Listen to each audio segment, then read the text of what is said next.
ఇప్పుడు మనం శ్రీ వారాయి ఫామ్స్లో ఉన్నామండి. మొక్కజొన్న కంకులకి వచ్చిన వీటితోటి మా ఆవిడ ఒక చిన్న ఆడపిల్లకి జుట్టు వేసినట్టుగా ఏదో వేస్తుంది. ఇక్కడ ఆల్రెడీ ఒక చెట్టుకి వేసింది, చూపిస్తారండి. ఇక్కడ ఒక చెట్టుకి జడలేదు చూడండి.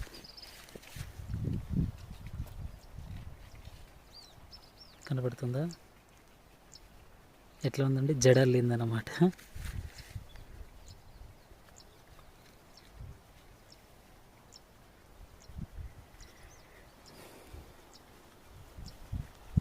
శ్రీ వారాయి ఫామ్స్లో ఉన్నామండి. చుట్టూ పొలం మధ్యలో మనం చుట్టుపక్కల రైతులల్లో దాదాపుగా పక్కన పటేల్ది తర్వాత మనదే అండి. ఇద్దరు ఇక్కడ తొందరగా నాకు లేచాం అందరికంటే ముందుగా, అందుకే పొలం కూడా ముందే ఈనింది.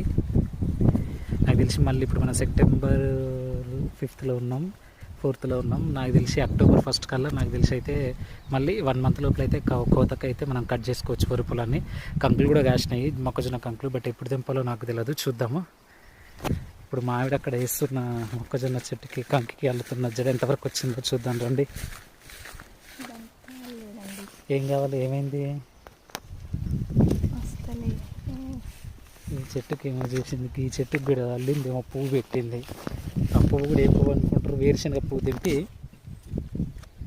వెనక పార్ట్గా జుట్టు లాగా ఇగో చూడండి, ఇగో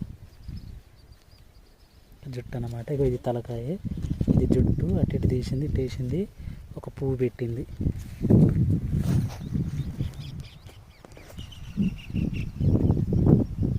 వింటున్నారు కండి చిలుకల శబ్దాలు, పక్షుల శబ్దాలు. చుట్టూ చూడండి ఎంత గ్రీనరీ ఉంది అసలు.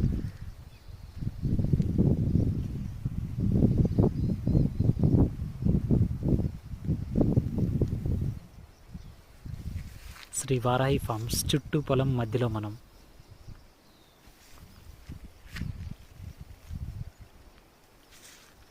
మీకు ఇప్పుడు నేను 360 degreesలో చూపిస్తున్నాను చూడండి. చుట్టూ పొలాలే ఉంటాయండి శ్రీ వారాయి ఫార్మ్స్ చుట్టూ. అది ఎంతవరకు వచ్చిందో జుట్టు